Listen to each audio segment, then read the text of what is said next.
Known as the Butcher Baker, Robert Hansen targeted women that were often involved in sex work, luring them with the promises of having a good time, and I quote. But what awaited them was a nightmare beyond imagination. So today I'm going to talk about another serial killer. I find this one very interesting because of, how twisted this man is. So let's talk about it.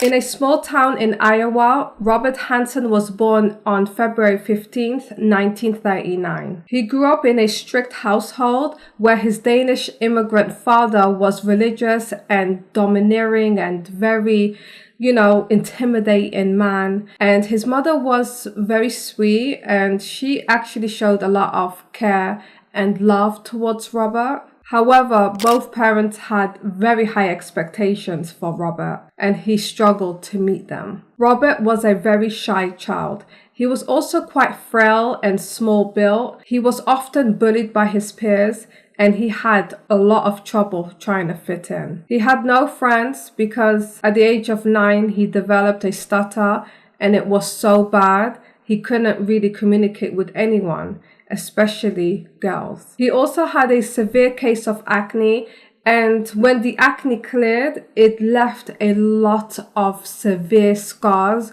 all over his face. They look like deep indentations in his face, which is quite expected if you're suffering from acne. He was just targeted, bullied because of his appearance, because of his stutter.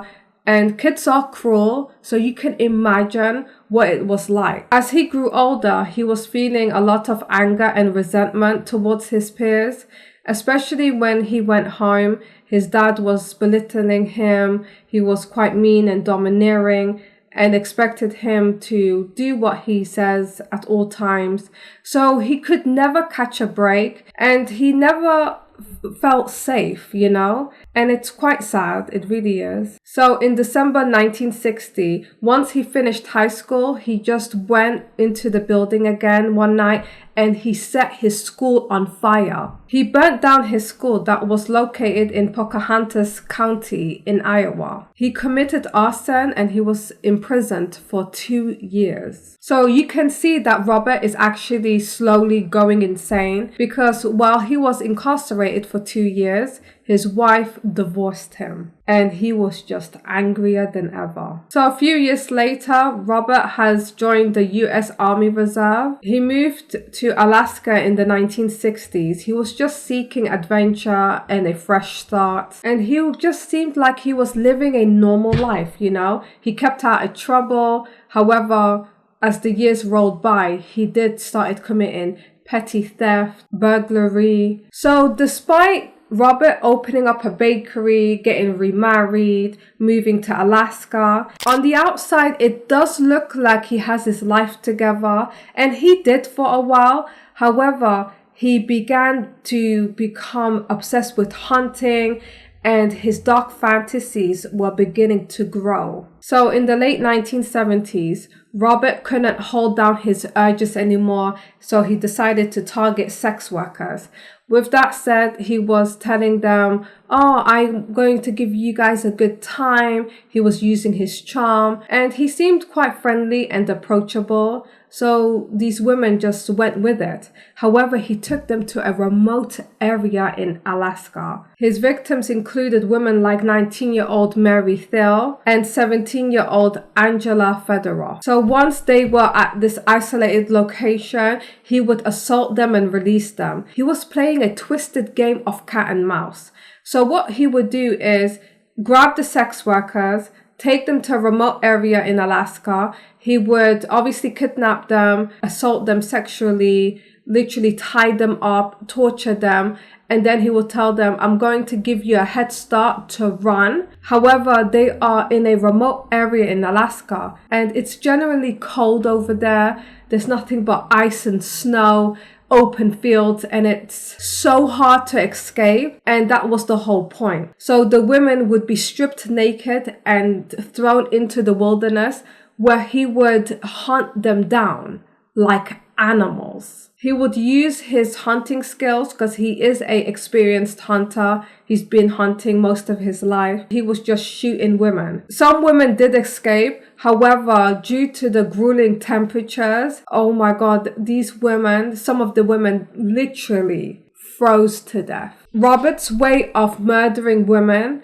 is very systematic because he would use his private airplane to fly these women to the remote part of his cabin in the middle of the wilderness. This is something out of a horror film, you know? He would often carry firearms, pocket knives, and he would often use them to intimidate his victims. He would use violence as a sense of control and dominate his victims. So after he's done abusing his victims, he would often kill them and bury them in the vast Alaskan wilderness. Over the years, he did manage to elude the police, and he was just leaving nothing but fear and destruction everywhere he went. It is believed that he killed 17 women, possibly even more. Many of his victims were never found, leaving their families completely in the dark and without closure. Some sources say that the victims that were frozen to death were eaten by wildlife. Oh, could you imagine?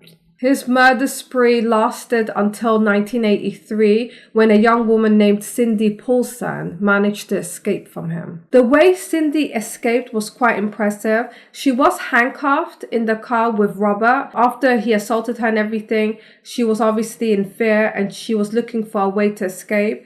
She managed to get out of those handcuffs and then jump out of the car. And while she was running in the middle of the highway, he was chasing after her. However, she managed to flag down her car, and the person thankfully stopped, and she hitchhiked then and there, and she told the person, please get me out of here, just keep driving. And the person obviously cooperated, and she went to the police station and told them everything. This is how Robert got caught, you know. One of the victims escaped. Thank God. So when the police came to investigate Robert, he was strangely cooperative, and the police seized a lot of evidence, including maps of remote areas where he has taken his victims and personal items that belongs to them, like a ring, some earrings, some hair extensions. He would even collect their shoes, their undergarments, just little trinkets here and there. So when the police seized all of this evidence, he was obviously arrested, and he confessed to killing 17 women. This led authorities to several burial sites in the Alaskan wilderness. So in 1984, Robert Hansen was charged with multiple counts of murder, kidnapping, and sexual assault. Robert Hansen pleaded guilty and was sentenced to 461 years in prison without the possibility of parole. His heinous acts shocked the nation. His violence against women will never be understood. Robert Hansen spent the rest of his life in prison. Nobody visited him. He kept himself to himself. He just died from natural causes in August of 2014 at the age of 75. However, I couldn't find what he died from.